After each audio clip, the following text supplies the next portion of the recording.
주는 나를 기르시는 목자요, 나는 주님의 귀한 어린 양. 푸른 풀밭 맑은 시냇물가로 나를 늘 인도하여 주신다. 주는 나의 좋은 목자, 나는 그의 어린 양. 저를 따라 꼴을 먹여주시니 내게 부족함 전혀 없어라. 예쁜 새들 노래하는 아침과 노을 비끼는 고운 황혼에 사랑하는 나의 목자 음성이 나를 언제나 불러주신다. 주는 나의 좋은 목자, 나는 그의 어린 양. 저를 따라 꿀을 먹여주시니 내게 부족함 전혀 없어라. 짐승 나를 해치 못하고 거친 비바람 상치 못하리. 나의 주님 강한 손을 펼치사 나를 주야로 지켜주신다. 주는 나의 좋은 목자, 나는 그의 어린 양. 저를 따라 꿀을 먹여주시니 내게 부족함 전혀 없어라. 아멘.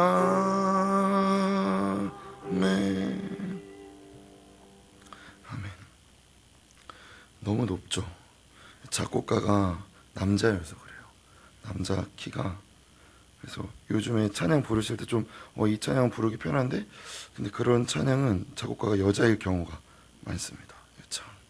네, 열왕기하 19장 20절에서 28절 말씀입니다. 열왕기하 19장 20절에서 28절 말씀을 저희 번갈아 가면서 읽는데, 여기에서 뇌가와 메가가 이제 나오잖아요. 여기서 메가는 이제 사내립을 향해서 하나님이 말씀하시는 것이기 때문에 우리가 더 잘 표현하기 위해서 너가로 읽고, 하나님이 말씀하시는 내가는 그냥 내가로 읽도록 저희가 그렇게 읽도록 하겠습니다. 번갈아 가면서 읽겠습니다. 제가 먼저 고백합니다. 아모스의 아들 이사야가 히스기야에게 보내 이르되, 이스라엘 하나님 여호와의 말씀이 너가 아수르 왕 사내립 때문에 내게 기도하는 것을 내가 들었노라 하셨나이다.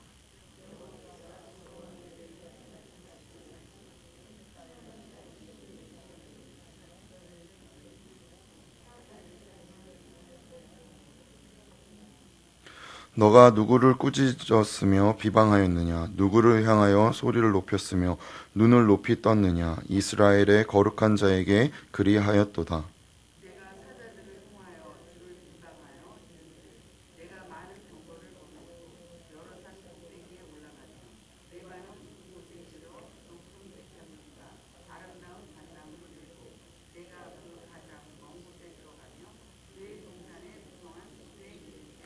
내가 땅을 파서 이방의 물을 마셨고 나의 발바닥으로 애굽의 모든 강들을 말렸노라 하였도다.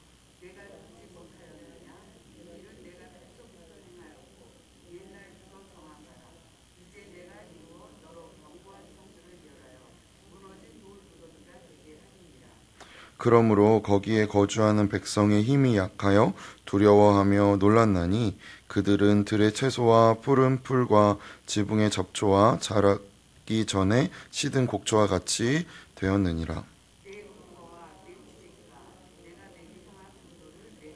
같이 고백합니다. 너가 내게 향한 분노와 너의 교만한 말이 내 귀에 들렸도다. 그러므로 내가 갈고리를 내 코에 깨고 재갈을 너의 입에 물려 너를 오던 길로 끌어 돌이키리라 하셨나이다. 아멘. 오늘 본문은 이제 그동안 이 본문의 내용은 아수르가 행한 이제 아수르가 침략한 그 나라들을 향해서 이제 하나님이 정말 그거 너가 한 거냐 아니다 내가 먼저 그렇게 행한 거다라고 설명하시는 부분입니다. 모처럼 사실 남유다의 멋진 왕이 사실 북이스라엘과 남유다 통틀어서 멋진 왕이 등장했습니다. 말씀 앞에 정직한 왕이 나타났죠. 그런데 그가 맞이한 상황을 우리가 계속해서 보듯 우리의 기대와 다름을 발견하게 됩니다. 히스기야는 아수르에 의해서 북이스라엘이 멸망하는 것을 지켜봐야 했고 이제는 그 아수르의 칼끝이 자신을 이제 유다를 향하는 것을 보게 됩니다. 그리고 랍사게의 연설에 의해서 그리고 사네립에 의해 벌벌 떨게 되죠. 그래서 보게 되면 사실 열왕기가 비추고 있는 것은 히스기야가 얼마나 정직히 행했고 이가 신앙생활을 얼마나 잘했고 이게 보다 아수르의 위협에 그가 얼마나 불안해하고 떨고 있는지에 대해서 더 포커스를 두고 있습니다. 그리고 어떤 면에서 이에 대한 히스기야의 반응은 좀 왕답지 않죠. 시련이나 위협에 흔들리지 않는 것이 아닙니다. 그가 하나님 앞에 정직히 행했기 때문에 어떠한 시련에도 막 당당하게 막 다윗처럼 뭐 돌을 들고 나간다거나 그러는 것이 아니라 그가 두려워합니다. 그리고 어제 큐티에 보았듯이 멋진 연설로 랍사게가 사실 연설로 이렇게 막 말했으면 그래서 사네립이 그렇게 말로 했으면 더 멋진 말로 대응한다거나 군사를 준비시킨다거나 하지 않죠. 그는 기도를 했습니다. 그런데 이 기도의 내용도 승리를 구한다거나 아시리아의 멸망을 구하는 기도를 한 것이 아니라는 것이었죠. 하지만 이 기도를 우리가 살펴보면서 어제 본문에서 기도를 살펴보며 우리는 히스기야가 자신을 둘러싼 문제 속에 있는 참된 질문을 깨달았음을 보게 됩니다. 자기를 둘러싸여 있는 이 아수르의 위협, 이것이 과연 무엇인가라는 이 참된 질문을 그가 깨달았음을 보게 되죠. 무엇이었죠? 누가 주인인가? 라는 질문을 한 것이죠. 랍사게와 아수르 왕 사네립의 비웃음은 어쩌면 우리의 현실과 맞닿아 있는 듯합니다. 신앙을 지키기 위한 우리의 행동들, 사실 지금 코로나로 인해 더 드러났죠. 물론 부주의한 것도 있지만 기도, 예배, 말씀 읽는 것들이 우리의 현실 속에서 조롱당할 때가 있습니다. 뭐 돈에 의해서라던가 혹은 믿지 않는 주변 사람들로 인해서라던가 혹은 합리적인 이성이나 뭐 과학이나 철학들로 인해서 말이죠. 이게 외부적이기도 하지만 사실 내부적일 때가 더 힘든 것 같아요. 내부적으로도 나도 스스로 그렇게 느낄 때. 그런데 분명한 것은 전쟁의 때에 혁명의 때에 대포를 쏘는 것보다 기도하는 것이 훨씬 더 어려운 일입니다. 왜죠? 그렇게 할 때 그때 모든 사람들이 기도하는 나에게 반기를 들 것을 확실히 알기 때문이죠. 너 도대체 뭐 하고 있는 거냐? 지금 이 지경이 됐는데 너 무슨 기도냐? 정신을 차려라. 라고 할 것을 우리가 알기 때문입니다. 그래서 비겁하고 무능력하고 겁쟁이에 무익한 사람이다라는 비난을 들을 것을 알기 때문이죠. 아수르 왕이 히스기야에게 한 말이 결국 무엇이었습니까? 너희가 믿는 신, 너희가 믿는 신 믿어봤자 소용이 없다. 나도 자기네 신 믿는 그 다른 나라들 내가 다 자기네 신 믿고 싸우는 나라들 내가 다 물리쳤다. 내가 다 무너뜨렸다. 그러니 너희가 믿는 신 하나님에게 속지 말아라 라고 한 것이 사네립의 말이었죠. 그리고 이에 대한 히스기야의 기도가 무엇이었습니까? 하나님 저 속지 않겠습니다가 아니었습니다. 19장 15절에서 뭐라고 말하죠? 여호와여 주는 천하 만국의 홀로 하나님이시라. 주께서 천지를 만드셨나이다. 그리고 이에 대해서 하나님이 오늘 드디어 말씀하시죠. 19장 20절 저희 같이 읽을까요? 내가 아수르 왕 사네립 때문에 내게 기도하는 것을 내가 들었노라. 너 기도하는 거 내가 들었다. 세상의 그런 조롱들, 사내립과 같은 돈 너 그만큼 나만큼 가졌어? 너 나만큼 자식이 잘 돼? 너 나만큼 아무런 문제 없어? 너 근데 그런 상황이 있으면 너 나처럼 열심히 해야지. 너 나처럼 이런 거 다 가져야지. 이런 노력해야지. 라는 질문 속에서 우리는 사내립과 하나님 사이에 갈팡질팡 하게 됩니다. 사실 하나님 잘 믿으면 사내립처럼 되면 좋겠다는 우리의 마음. 그러나 사내립과 하나님 사이에서 우리는 분명히 양자택일을 해야 합니다. 사내립과 하나님 사이에 서 있을 수는 없으니까요. 세상의 끊임없는 도전이 무엇입니까? 너희 믿는 믿음에 속지 말아라는 것이죠. 세상이 그렇게 녹록지 않다. 너네 그렇게 교회 다니고 예배 드리고 말씀 보고 기도하는 거 그거 도대체 너네 만족을 위한 것이지 그게 너네 삶에 무슨 소용이 있냐라고 끊임없이 우리 삶에 공격하는 것이지 않습니까? 우리가 어리석다는 것이죠. 그러나 그럴 때 우리는 아니야, 우리 믿음이 더 강하다, 내 목소리가 더 크다 라고 소리 지르는 것으로 대답하는 것은 성경에 나와 있는 대답이 아님을 오늘 본문에서 우리는 보게 됩니다. 히스기야의 반응이 무엇이었죠? 하나님께 온전히 맡기는 것이었습니다. 어느 정도가 아니라 그냥 온전히 맡기는 것. 그게 무엇이죠? 하나님은 하나님이시다. 하나님 하나님이십니다. 주님 주님이십니다. 라는 고백이라는 것이죠. 그리고 그때 하나님께서 우리에게 말씀하시는 것입니다. 뭐라고 말씀하시는 것이죠? 너의 기도 내가 다 들었다. 아수르를 향한 심판이 아수르에게 임하는 것이 아니라 하나님의 백성인 이스라엘에게 계시가 됩니다. 당장 예루살렘의 포위 상태나 하나님의 백성이 겪고 있는 고난의 문제를 하나님의 대답에서 먼저 다루고 있지 않음을 보게 되죠. 하나님에 대한 공격에 대한 심판, 그러니까 사내립이 하나님을 비판한 것, 비난한 것에 대해서 조목조목 따지면서 하나님이 말씀하고 계십니다. 그리고 결국 이것은 너가 사내립이 누구를 모독한 것이냐라는 것입니다. 사내립은 사실 하나님을 모독했으나 하나님을 모독한 것이 아니었습니다. 왜냐하면 그는 하나님의 존재를 인정하고 있지 않았으니까요. 신을 믿는 자들은 다 똑같다. 그러니 너네도 똑같다. 라는 것이 문제의 핵심이었기 때문이었죠.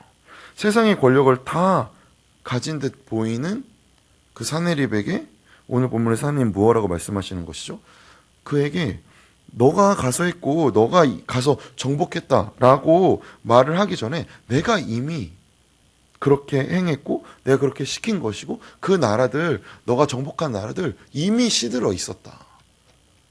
그거 너가 한 것처럼 보이지만 그 나라들은 이미 시들어 있었다라고 말씀하고 계시는 것이죠. 그러니 너가 했다는 그 말 자체가 무엇이라는 것입니까? 교만이라는 것입니다.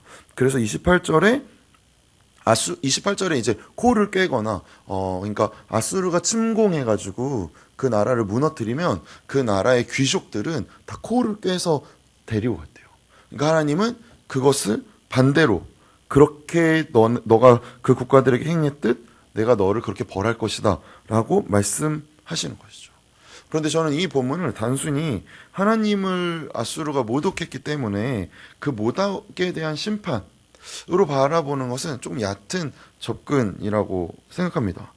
왜냐하면 우리가 우리 신앙생활 속에서 기대하는 것들이 있습니다. 히스기야와 같은 믿음 정도면 사내립과 같아지길 바라는 마음. 아니라고 이야기하지만 그래도 마음 한켠에 사실 그렇잖아요. 이렇게 신앙이 좋고 열심히 말씀 공부해가지고 전도사가 되면 그러면 부와 명예가 저에게 오지 않으려나 하는 생각은 물론 아무도 안 하죠. 그러나 한켠에 그래도 내가 이렇게 하나님 앞에 좀 열심히 기도하는데 그래도 이렇게 할 때 뭔가 카드값이 해결되지 않을까 하는 마음을 저는 예수행남 교육자들 아무도 안 하는데 저는 한 1년에 한 3번 정도는 하는 것 같아요.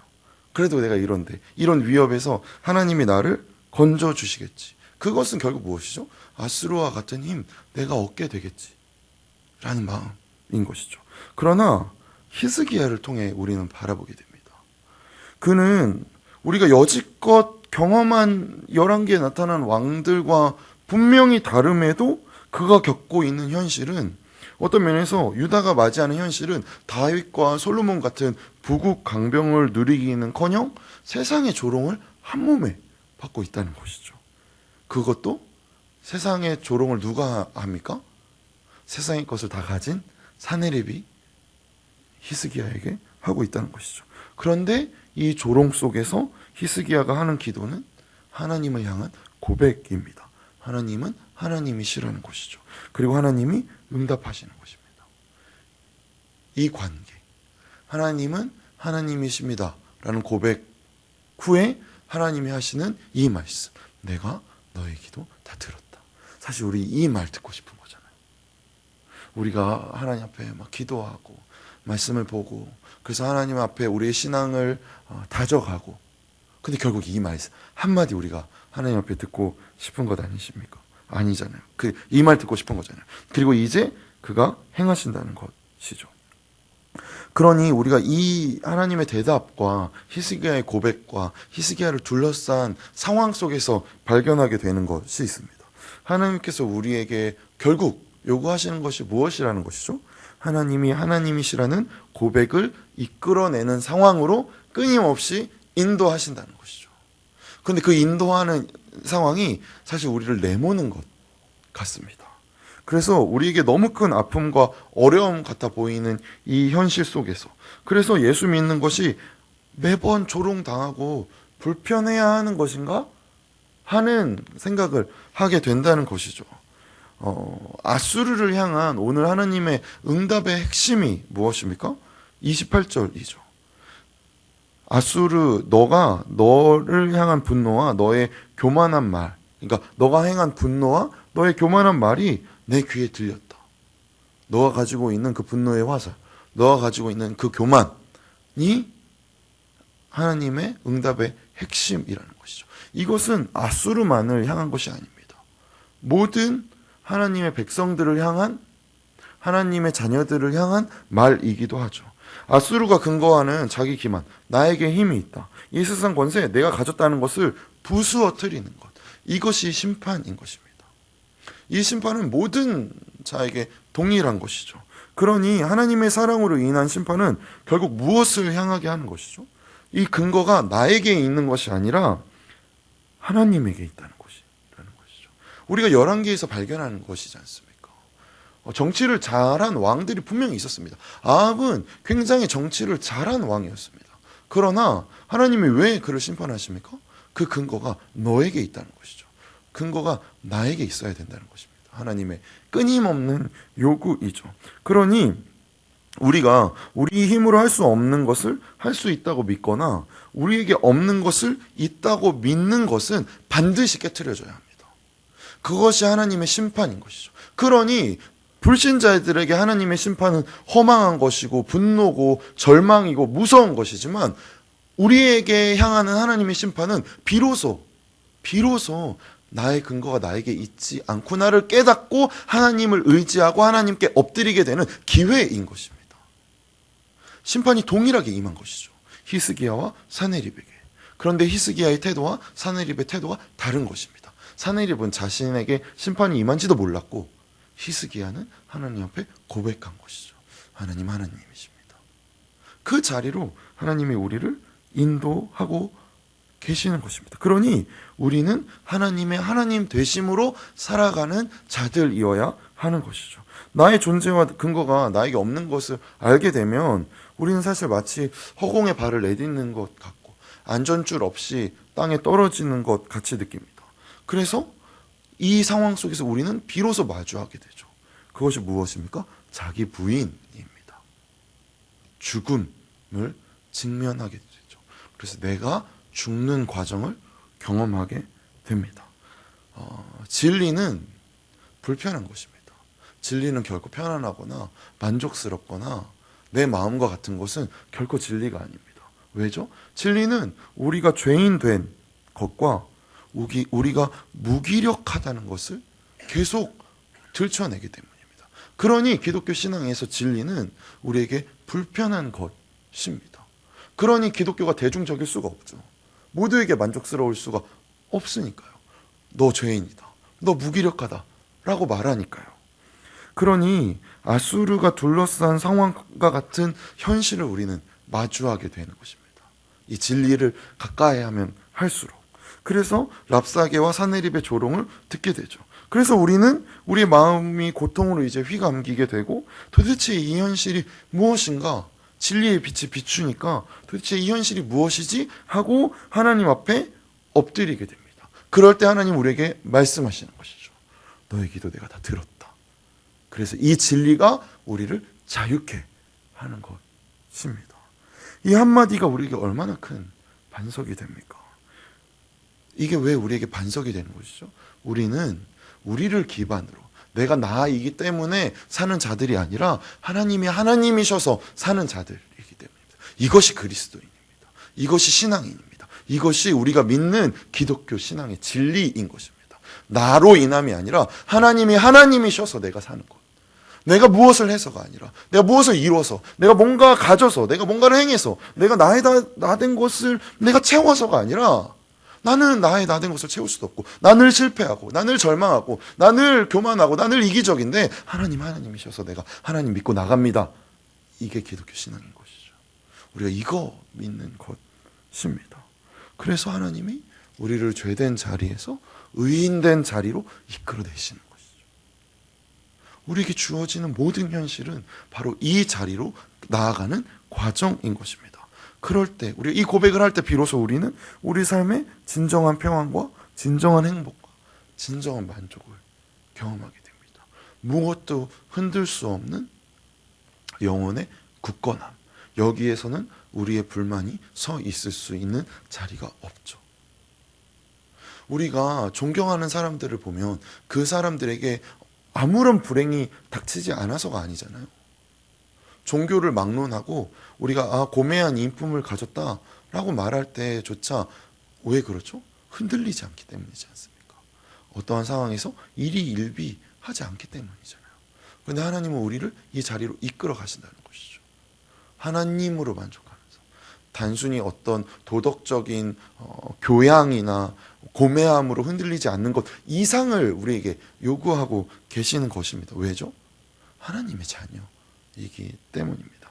그래서 하나님은 결코 우리가 어줍지 않은 아수르와 같은 평안과 잠깐 그 고대 근동에서 왕노릇하는 행복과 만족에 머무르는 것을 원하지 않으시는 것이죠. 그래서 예수님도 마태복음에서 동일하게 말씀하시는 것입니다. 뭐라고 말씀하시죠? 나를 따르려거든 자기를 부인하고 자기 십자가를 지고 나를 쫓으라. 이것이지 않습니까? 오늘 본문에서 결국 마주하게 되는 것은요. 그래서 우리가 신자가 된다는 것, 우리가 그리스도인으로 살아간다는 것은 우리를 근거로 살아가는 것이 아니라는 것입니다. 사내립이 하나님께 비판당하는 이유가 무엇이죠?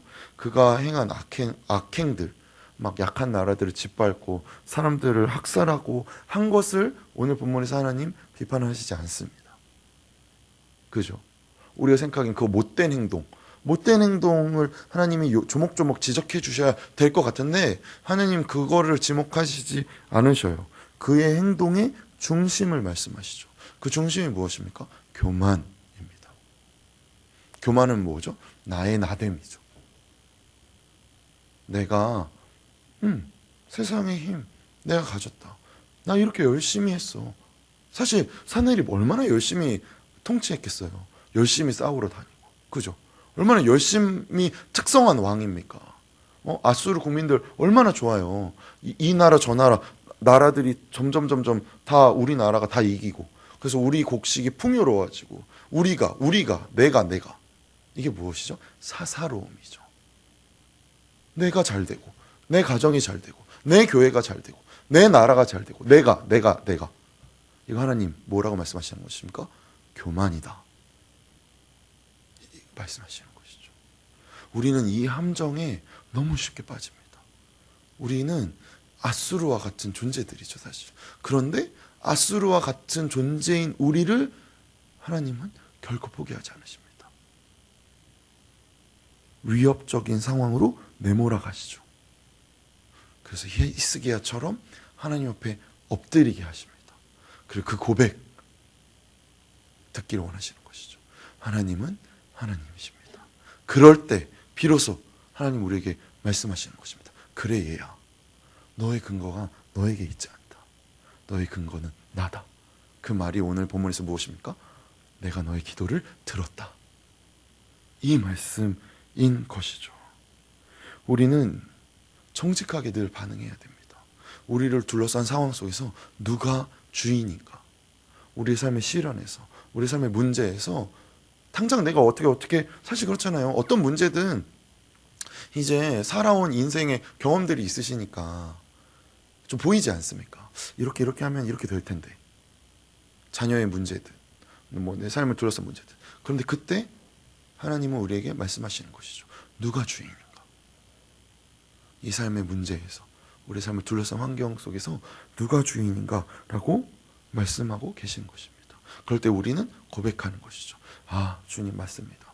내가 나를 근거로 사는 자가 아닙니다. 하나님이 주인이십니다.